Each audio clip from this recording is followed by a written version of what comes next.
The engine sputtered one last time, a weak cough that echoed across the empty stretch of Arizona highway before falling silent.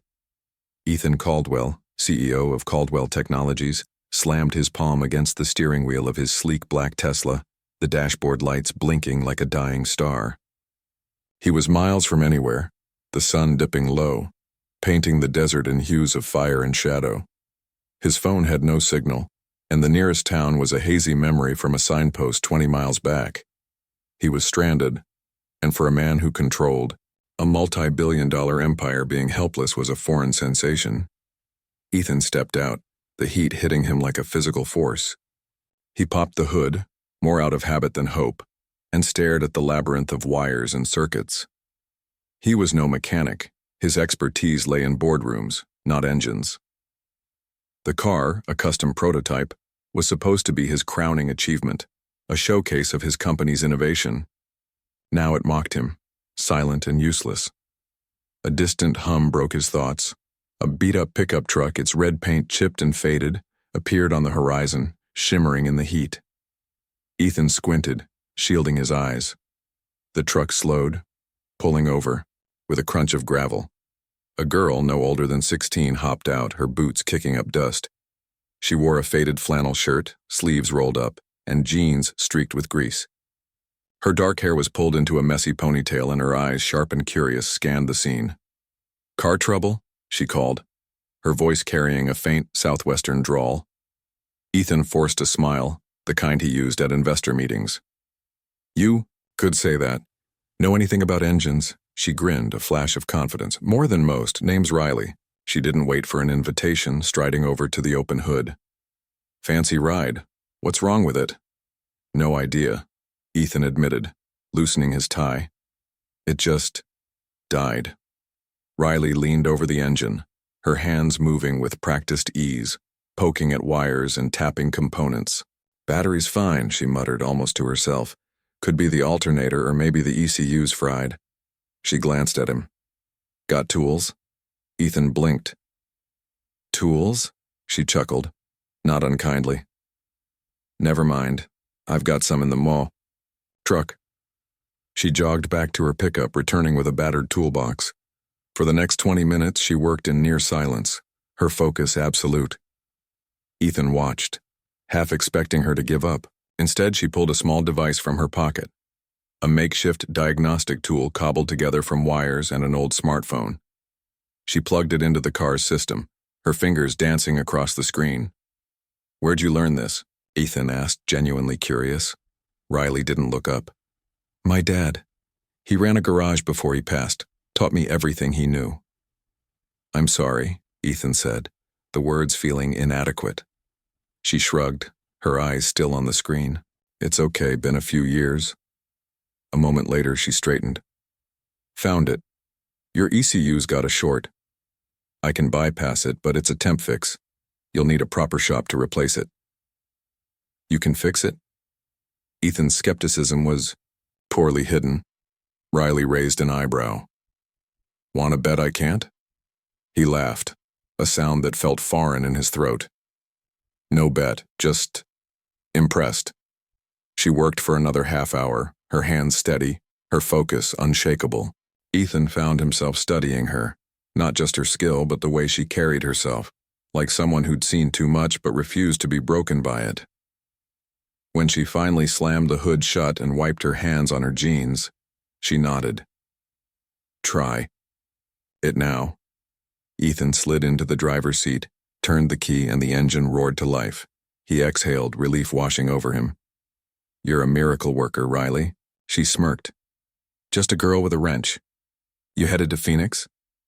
"Yeah, big meeting tomorrow." "Well, you'll make it now. Just don't push her too hard." She patted the car's hood like it was an old friend. Ethan reached for his wallet. "What do I owe you?" Riley waved him off. "Nothing. Just pay it forward someday."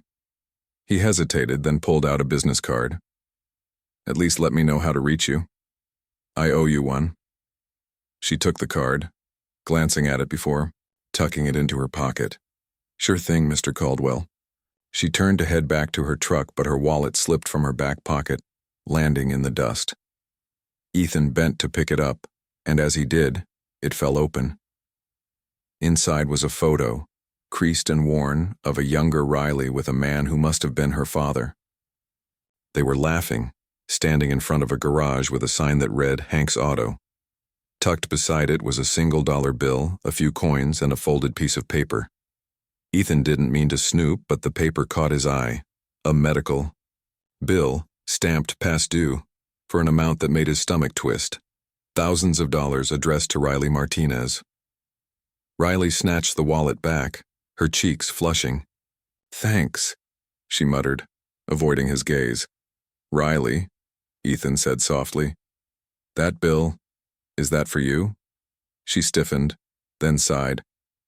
"My mom, she's been sick. We're managing." He wanted to say something, to offer help, but the look in her eyes, fierce, proud, stopped him. She didn't want pity. "You're one hell of a kid," he said instead. She smiled faintly. "I get by." With that, she climbed into her truck and drove off, leaving Ethan standing in the desert, his car humming quietly. Back in Phoenix, Ethan couldn't shake the encounter. His meeting went well. Investors were thrilled with the prototype even after he glossed over its breakdown, but his mind kept drifting to Riley. That bill. That photo. The way she'd fixed his car without asking for a dime. He'd built a fortune solving problems for the world's elite. But this girl, with nothing but a toolbox and grit, had solved his. He made calls. Discreet ones. A contact at a local hospital confirmed Riley's mother was a patient, battling a chronic illness with mounting costs. Ethan didn't hesitate. He set up an anonymous fund to cover the bills, ensuring Riley's family would never see another past due stamp. But he didn't stop there. He tracked down Hank's Auto, now shuttered, and learned Riley had been keeping it afloat, taking odd jobs to pay for her mother's care. Weeks later, Ethan drove back to that small desert town, this time in a rental car. He found Riley at the old garage working on a rusted Chevy. She looked up, surprised. "Fancy seeing you here, Mr. CEO," he grinned. "Thought I'd check on my favorite mechanic." He handed her an envelope. "This is for you." She frowned, opening it. Inside was a deed to the garage, now fully paid off, and a scholarship to a top engineering program. Her eyes widened, then filled with tears. "Why?" she whispered. "Because you fixed more than my car," Ethan said.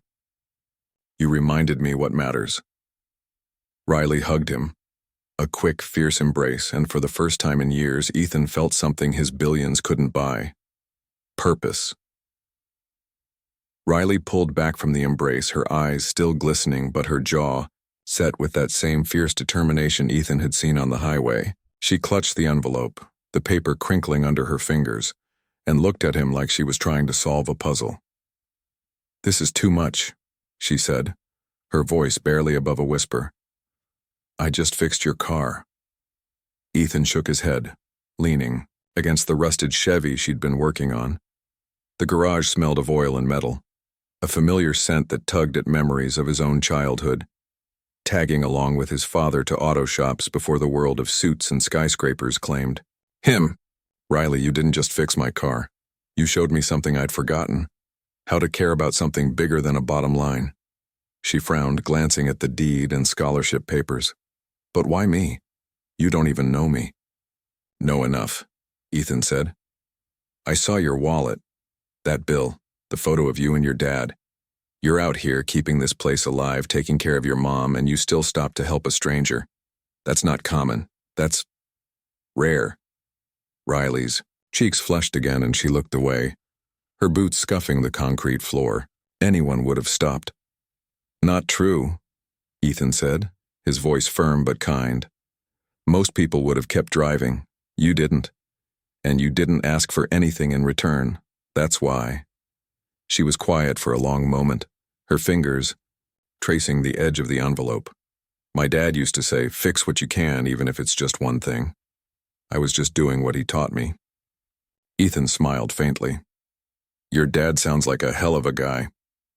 "He was," Riley said, her voice softening. She looked around the garage at the tools hung neatly on the walls, the faded photos tacked above the workbench. This place was his dream. After he died, I couldn't let it go. Mom's treatments, they cost so much, and I thought if I could keep the garage going, maybe. She trailed off, shaking her head. Doesn't matter. Point is, this. She held up the envelope. This changes everything. Good, Ethan said. That's the idea. Riley's eyes narrowed, a spark of her earlier confidence returning. You're not doing this just to feel good about yourself, are you? Ethan laughed, caught off guard. You don't pull punches, do you? Not really, she said, a small grin tugging at her lips. Fair enough, he said, raising his hands in mock surrender. Maybe a little, but mostly I see something in you. You're smart, you're tough, and you've got a gift. That scholarship isn't charity. It's an investment. I want to see what you can do with it. Riley studied him, like she was weighing his words. Finally, she nodded. Okay. But I'm not going to be some corporate drone, you know. I want to build things, real things, like my dad. Then do it, Ethan said. The scholarship's to MIT's engineering program, best in the world. You'll learn how to build whatever you can dream up. Her eyes widened again, the name of the school hitting her like a lightning bolt. MIT, you're serious. You're dead serious, Ethan said. And the garage? It's yours free and clear. No more worrying about bills. You can keep it running, hire help, whatever you want. Riley exhaled, a shaky breath that carried the weight of years. I don't know what to say. You don't have to say anything, Ethan said. Just keep being you. She nodded, tucking the envelope into her toolbox like it was too precious to hold. I will. But thank you. Really. Ethan pushed off the Chevy, brushing dust from his hands. One more thing. I'm starting a new project at Caldwell Tech, a program for kids like you. Smart, hands-on, maybe a little rough around the edges.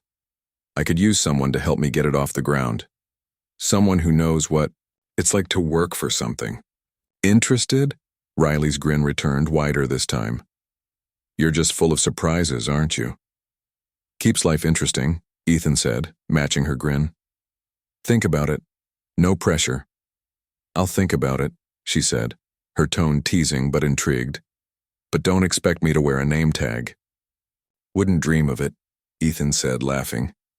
As he drove away, the desert stretching out before him, Ethan felt a lightness he hadn't known in years. He'd built an empire, but it was moments like this, real, human, that made it mean something. He glanced in the rearview mirror, catching a glimpse of Riley standing in the garage doorway, the envelope in her hand, a new future unfolding. Back in Phoenix, Ethan threw himself into the new project, with a passion his team hadn't seen before. He called it the Hank Martinez program, named after Riley's father, a tribute to the man who'd taught her to fix what she could. The program aimed to find kids in small towns, kids with potential but no path, and give them tools, mentors, and a shot at something bigger. Ethan poured millions into it, but more than that, he gave it his time, visiting schools, meeting families, listening to stories that echoed Riley's. Months later, Riley showed up at Caldwell Tech's headquarters, her pickup truck looking wildly out of place among the glass and steel. She'd accepted the scholarship and was starting at MIT in the fall, but she'd taken Ethan up on his offer to help with the program. She walked into his office, her boots clomping on the polished floor, and dropped a small, grease-stained notebook on his desk. Ideas, she said simply, for the program. Kids like me, they don't trust suits. You gotta meet them where they are. Garages, shops, places they feel safe. Ethan flipped through the notebook, pages filled with sketches, notes, and plans for workshops, toolkits, even a mobile garage to reach remote towns. This is incredible, he said, looking up at her. You've been busy. She shrugged, but her eyes sparkled with pride. Figured I owed you one. You don't owe me anything, Ethan said. But I'm glad you're here. They worked together over the summer, Riley bringing a perspective Ethan's team lacked. She connected with the kids instantly, her no-nonsense attitude and grease-stained hands earning their trust. Ethan watched her teach a group of teens how to rebuild an engine, her laughter filling the workshop, and realized she was doing more than fixing machines. She was fixing futures.